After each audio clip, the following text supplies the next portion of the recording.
ओम शांति। आज 18 जनवरी 2022 के बाबा के महावाक्य है, मीठे बच्चे सवेरे उठकर बाबा को बहुत प्रेम से याद करो। बाबा को याद करेंगे तो बाबा भी प्यार करेंगे, कशिश होगी। गीत है, तुम्हें पाके हमने जहान पा लिया है। ओम शांति। मीठे मीठे बच्चों को बाबा बार बार समझाते हैं, बच्चे अपने को आत्मा समझो, यह शरीर मेरा नहीं, यह भी खत्म होना है, हमको बाप के पास जाना है। ऐसे ज्ञान की मस्ती में रहने से तुम्हारे में कशिश बहुत आएगी। यह तो जानते हो, यह पुरानी चोला छोड़ना है, यह रहना नहीं है। इस शरीर से ममत्व निकल जाए। इस शरीर में सिर्फ सर्विस के लिए ही है, इसमें ममत्व नहीं है, बस घर जाए। यह संगम का समय भी पुरुषार्थ के लिए बहुत आवश्यक है। अभी समझते हैं हमने 84 का चक्र लगाया है। बाप कहते हैं, भल धंधा दौरी आदि करो, गृहस्थ व्यवहार में रहते बुद्धि में यह याद रहे कि यह तो सब कुछ खत्म होना है, अब वापिस घर जाना है। बाप भी सदैव घर में रहते हैं ना। भल 8 घंटा धंधे आदि में लगाओ, 8 घंटा आराम करो, बाकी समय बेहद के बाप से यह वार्तालाप रूरिहान करो। बाप की श्रीमत है, मीठे बच्चे निरंतर याद की यात्रा पर रहो। जितना याद की यात्रा पर रहेंगे तो तुम्हारी प्रकृति दासी बनेगी। सन्यासी लोग कब मांगते नहीं है, वह योगी तो है ना। निश्चय रहता है कि हमें ब्रह्म में लीन होना है, बहुत पक्के रहते हैं, बस हम जाते हैं, ये शरीर छोड़ जाएंगे। बड़ी मेहनत करते हैं। भक्ति मार्ग में कई भक्त देवताओं से मिलने के लिए अपना जीवघात भी कर लेते हैं। आत्मघात तो नहीं कहेंगे, वह तो होता नहीं, बाकी जीवघात होता है। तुम बच्चे योग में रहते हो तो जैसे अमर हो, कभी कोई भी ख्याल नहीं आएगा कि कुछ करे, परंतु वह अवस्था मजबूत हो। पहले तो अपने अंदर देखना है कि हमारे में कोई खामी तो नहीं है। खामी नहीं होगी तो सर्विस भी अच्छी कर सकेंगे। फादर सोच सन, सन सोच फादर। बाप ने तुमको लायक बनाया और तुम बच्चों को फिर नए नए को बाप का परिचय देना है। बच्चों को बाप ने होशियार कर ही दिया। बाबा जानते हैं बहुत अच्छे अच्छे बच्चे हैं जो सर्विस करके आते हैं।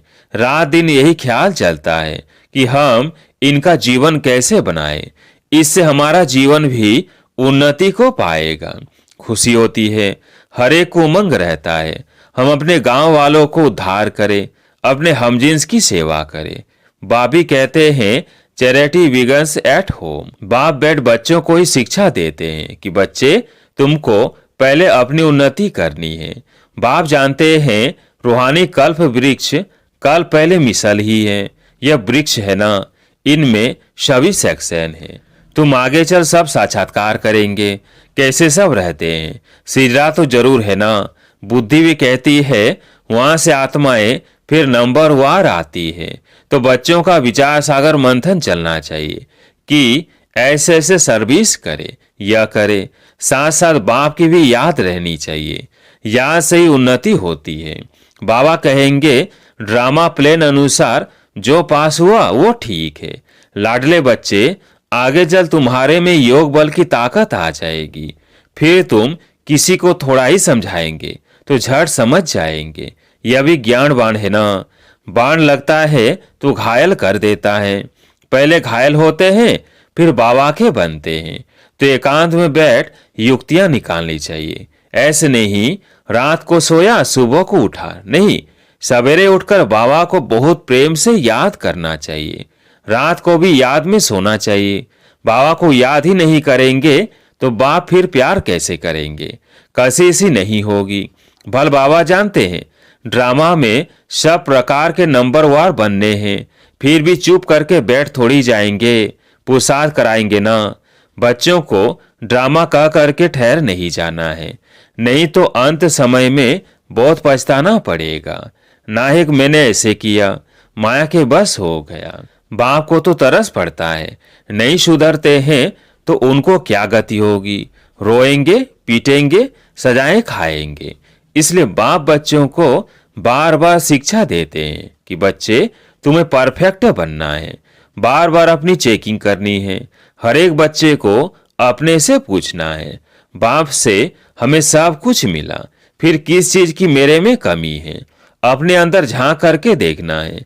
जैसे नारद से पूछा ना कि लक्ष्मी को वरने के लायक अपने को समझते हो, बाप भी पूछते हैं लक्ष्मी को वरने लायक बने हो, क्या क्या खामियां रही हुई है जिसको निकालने का पुरुषार्थ करना है। नए नए बच्चों को भी समझाया जाता है, बताओ तुम्हारे में कोई खामी तो नहीं है, क्योंकि तुम्हें अभी परफेक्ट बनना है। बाप आते ही है परफेक्ट बनाने, तो अपने अंदर से पूछो हम इन लक्ष्मी नारायण जैसा परफेक्ट बने हैं, और खामियां हैं तो बाप को बताना चाहिए कि यह खामियां हमारे से निकलती नहीं हैं, उसका कोई उपाय बताओ। बीमारी सर्जन द्वारा ही निकल सकती है, तो ईमानदारी से सच्चाई से देखो मेरे में क्या खामी है। खामियां बताएंगे तो बाप राय देंगे। खामियां बहुतों में है, कोई में क्रोध है या लोभ है या फालतू चिंतन है, तो उसको ज्ञान की धारणा हो नहीं सकती। बाप रोज रोज समझाते हैं, वैसे इतना समझाने की दरकार नहीं है, लेकिन यह धारण करने की बातें हैं। 5 विकारों को जीतने की बात अभी की है। तुम्हारे में कोई वो भूत अर्थात भटकने वाले नहीं है। यह जन्म जन्मांतर के भूत 5 विकार अंदर प्रवेश है, जिन्होंने दुखी किया है। काम भूत के लिए तो रोज समझाया जाता है, आंखें बहुत धोखा देती है, इसलिए आत्मा को देखने की प्रैक्टिस अच्छी रीति डालनी चाहिए। मैं आत्मा हूं, यह भी आत्मा है, तुम आत्माएं तो भाई भाई हो ना, तो इस शरीर को नहीं देखना है। हम आत्माएं सब वापस घर जाने वाली हैं, बाप आए हैं ले जाने के लिए, बाकी देखना है हम सर्वगुण संपन्न बने हैं, कौन सा गुण कम है। आत्मा को देख बताया जाता है इस आत्मा में यह खामी है, तो फिर बैठकर करंट दे कि इनसे बीमारी निकल जाए। बच्चों को बाबा से बहुत मीठी मीठी बातें करनी चाहिए। बाबा आप ऐसे हो, बाबा आप कितने मीठे हो। तो बाप की याद से, बाप की महिमा करने से यह भूत भागते रहेंगे और तुमको खुशी भी रहेगी।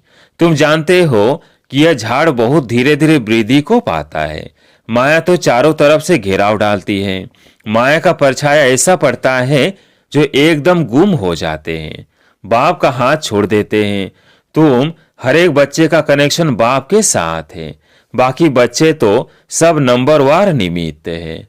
अच्छा, अति मीठे अति लाडले सर्व शिकिलधे बच्चों प्रति माता पिता बाप दादा का दिल व जान शिक व प्रेम से याद प्यार और गुड मॉर्निंग।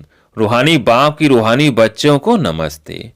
अव्यक्त महावाक्य अंतिम सर्विस का अंतिम स्वरूप। अपने अंतिम स्वरूप का साक्षात्कार होता रहता है, क्योंकि जितना जितना नजदीक आते जाते हैं उतना ऐसे अनुभव होगा जैसे कोई सम्मुख वस्तु दिखाई दे रही है। ऐसे ही अनुभव होगा कि अभी अभी यह बनेंगे। जैसे वृद्ध अवस्था वालों को यह स्मृति रहती है, कभी वृद्ध हूं, अभी अभी जाकर बच्चा बनूंगा। ऐसे ही अपने अंतिम स्वरूप की स्मृति नहीं, लेकिन सम्मुख स्पष्ट रूप से साक्षात्कार हो। अभी यह हूं, फिर यह बनूंगा। जैसे शुरू में सुनाते थे कि जब मंजिल पर पहुंच जाएंगे तो ऐसे समझेंगे कि कदम रखने की देरी है, एक पांव रख चुके हैं, दूसरा रखना है, बस इतना अंतर है। तो ऐसे अपनी अंतिम स्टेज की समीपता का अनुभव होता है।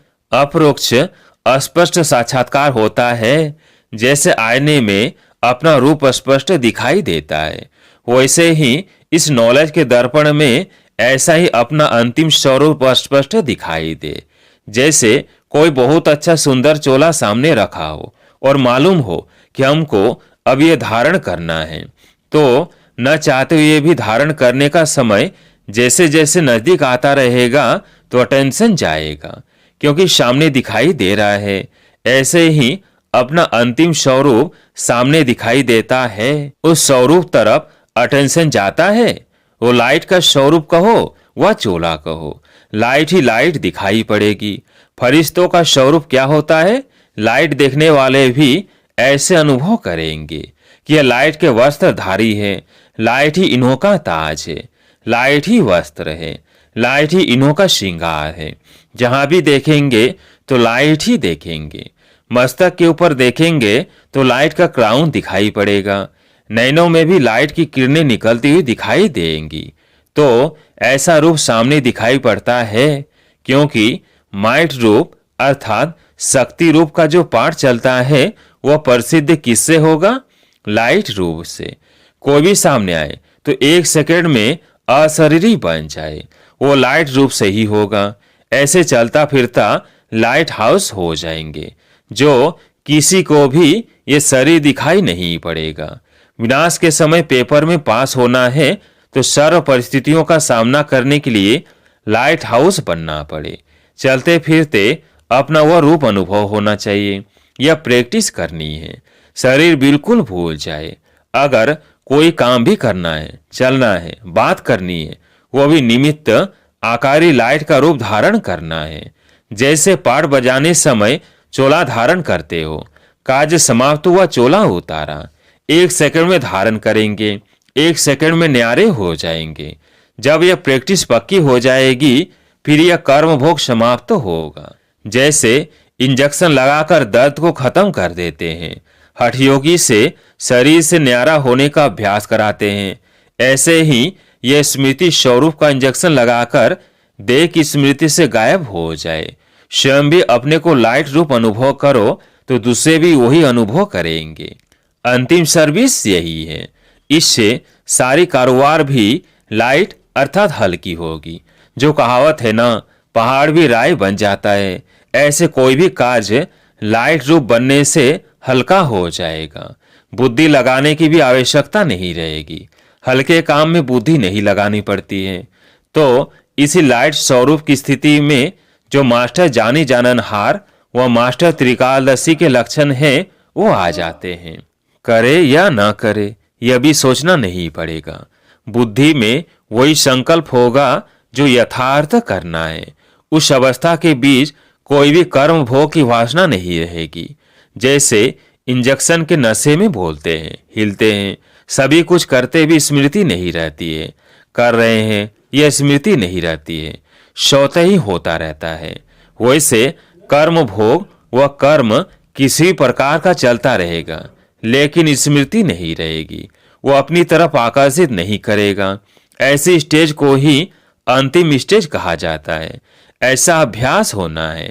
यह स्टेज कितना समीप है? बिल्कुल सम्मुख तक पहुंच गए हैं। जब चाहे तब लाइट रूप हो जाए, जब चाहे तब शरीर में आए, वह जो कुछ करना हो वो करे। सदाकाल वो स्थिति एक रस जब तक रहे तब तक बीच बीच में कुछ समय तो रहे, फिर ऐसे रहते रहते सदाकाल हो जाएगी। जैसे साकार में आकार का अनुभव करते थे ना, फर्स्ट में रहते भी फरिश्ता का अनुभव करते थे। ऐसी स्टेज तो आनी है ना। शुरू शुरू में बहुतों को यह साक्षात्कार होते थे। लाइट ही लाइट दिखाई देती थी। अपने लाइट के क्राउन के भी अनेक बार साक्षात्कार करते थे। जो आदि में सैंपल था वह अंत में प्रैक्टिकल स्वरूप होगा। संकल्प की सिद्धि का साक्षात्कार होगा। जैसे वाचा से आप डायरेक्शन देती हो ना, वैसे संकल्प से सारी कारोबार चला सकती हो।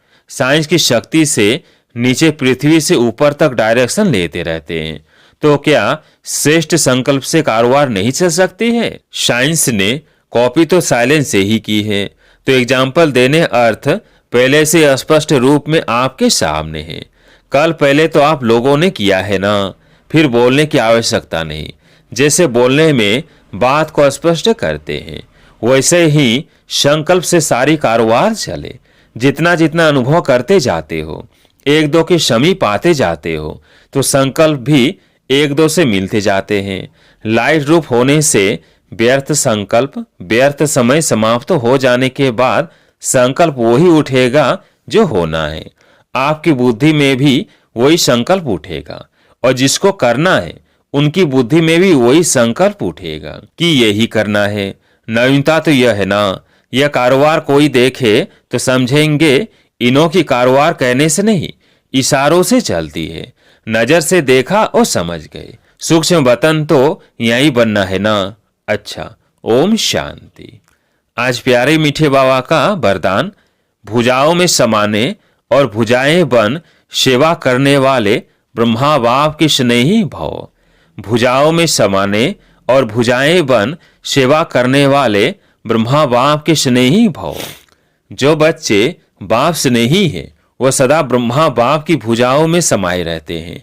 ये ब्रह्मा बाप की भुजाएं ही आप बच्चों की सेफ्टी का साधन है। जो प्यारे स्नेही होते हैं वो सदा भुजाओं में होते हैं। तो सेवा में बाप दादा की भुजाएं हो और रहते हो बाप की भुजाओं में। इन दोनों दृश्यों का अनुभव करो। कभी भुजाओं में समा जाओ और कभी भुजाएं बनकर सेवा करो। नशा रहे कि हम भगवान के राइट हैंड हैं। स्लोगन, संतुष्टता और प्रसन्नता की विशेषता ही उड़ती कला का अनुभव कराती है। संतुष्टता और प्रसन्नता की विशेषता ही उड़ती कला का अनुभव कराती है। लवलीन स्थिति का अनुभव करो। बाप का बच्चों से इतना प्यार है जो अमृत वेले से ही बच्चों की पालना करते हैं। दिन का आरंभ ही कितना श्रेष्ठ होता है। स्वयं भगवान मिलन मनाने के लिए बुलाते हैं, रूरियान करते हैं, शक्तियां भरते हैं। बाप की मोहब्बत के गीत आपको उठाते हैं, कितना स्नेह से बुलाते हैं, उठाते हैं, मीठे बच्चे, प्यारे बच्चे आओ। तो इस प्यार की पालना का प्रैक्टिकल स्वरूप सहज योगी जीवन का अनुभव करो। अच्छा, ओम शांति।